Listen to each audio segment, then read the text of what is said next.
নমস্কার, আবারও আরেকটা নতুন ভিডিও নিয়ে চলে এসেছি। তবে আজকের ভিডিওটা একটু অন্যরকম। আজ দিদার মৃত্যুবার্ষিকী। দেখতে দেখতে একটা বছর পার, সময় কি করে চলে যায় সত্যিই বোঝা যায় না। আজ তোমার স্মৃতিতে, তোমার ভালোবাসার টানে আজ আমরা সবাই এক জায়গায় রয়েছি। দিদা, তুমি যেখানেই থেকো খুব ভালো থেকো। আজ দিদার দিবস উপলক্ষে চলে এসেছি মামার বাড়িতে। এসেই শুরু হয়ে গেছে কীর্তন। গীতা পাঠ যখন হয় তখন আমরা এসে পৌঁছাতে পারিনি। তো আমরা সবাই এক জায়গাতে হয়েছি যখন, অনেকটা হাতে সময় ছিল। সন্ধ্যাবেলা কি করব, তো সব ভাই বোন মিলে আমরা লুডো খেলতে বসেছি। এটা হচ্ছে দিশা আর এটা হচ্ছে তিতির। তো তোমরা এদেরকে অনেক আগের ভিডিও, তো বিয়ের ভিডিওতে দেখেছো। তো আর এটা হচ্ছে আমাদের লাড্ডু গোপাল। তো আমরা সব এখানে বসে তিনজন মিলে লুডো খেলছিলাম। একটু সময় পারও হয়ে যাচ্ছিল আর মাঝে মাঝে কীর্তনও শুনছিলাম আর কি।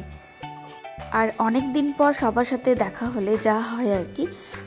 লাড্ডু গোপাল এতটাই রিকোয়েস্ট করলো লুডো খেলার জন্য যে আমরা না করতে পারলাম না। ছোট বাচ্চা তো, সঙ্গী পাচ্ছে না খেলার, তাই আমরাই ওকে একটু কোম্পানি দিচ্ছিলাম।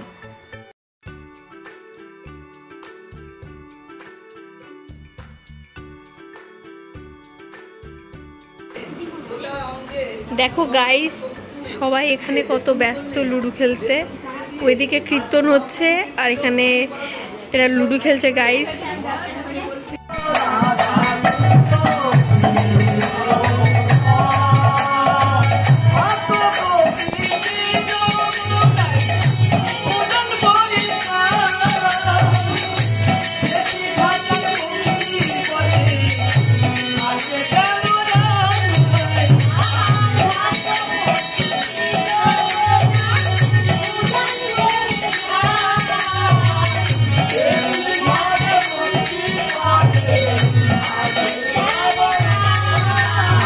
সবাই এখানে কীর্তন শুনতে ব্যস্ত আর আমরাও মাঝে মধ্যে এখানে এসে দাঁড়িয়ে কীর্তন আসলে শুনছিলাম আর গলায় তাল মিলাচ্ছিলাম, রাধে রাধে বলছিলাম সবাই একসাথে। বেশ ভালো লাগছিল। সবাই মিলে একটু রাধে রাধে বলবেন। বলি রাধা রাজা আমায় বলে দে না কোথায় বৃন্দাবন। তোমরা যারা আমার এই ভিডিওটা এখন দেখছো, সময় থাকলে তোমরাও একবার রাধে রাধে মনে মনে বলো। দূরে ওই কোলে বাচ্চাটা যে রয়েছে, সেই বাচ্চাটাকে তোমরা একটু ভালো করে নোটিস করো।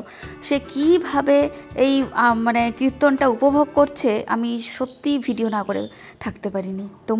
তোমরা একটু ভালো করে দেখো, তাহলেই বুঝতে পারবে।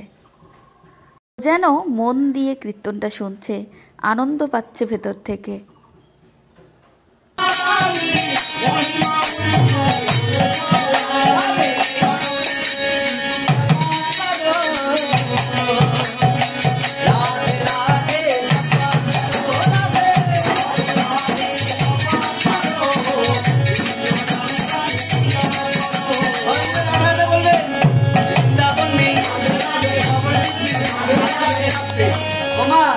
বাড়িতে বৌমার সঙ্গে কেমন করে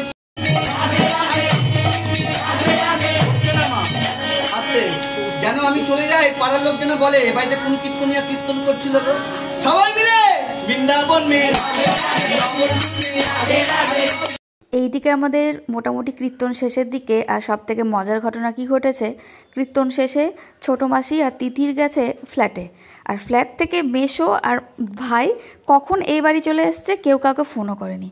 এবার কি হয়েছে, এরা ফ্ল্যাটে গিয়ে দাঁড়িয়ে রয়েছে আর চাবি তো এদের কাছে। মানে এক একটা সবাই থাকলে এক একটা যে কাণ্ড কারখানা হয় না সিরিয়াল, এই দিকের কাণ্ড কারখানা তোমরাই দেখো।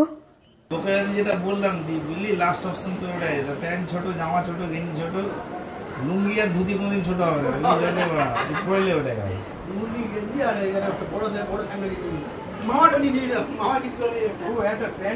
আর ওইগুলা নাংরা জুতাগুলা পরে না, এটাতে একবারে একটা ভালো প্যান্ট আছে।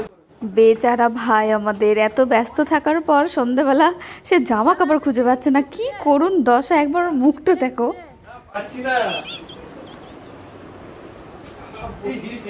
এই একটা ঘটনা গেল, আর নেক্সট চাবির ঘটনাটা তোমরা নিজেরাই শুনে নাও কি অবস্থা।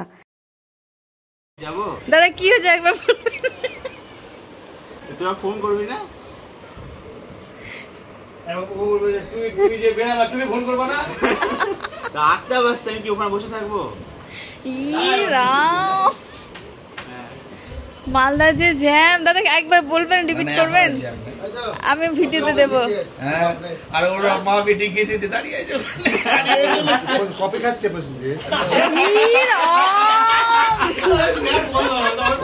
বল যে ঘুরে চলে যাওয়ার ওখান থেকে। ওরা কি পৌঁছে গেছে? হ্যাঁ, গেটের বাইরে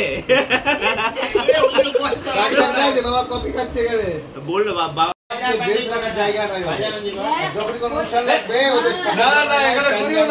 যাই হোক, আমার ভাই জামা প্যান্ট খুঁজে পেয়ে গেছে এত যুদ্ধের পর।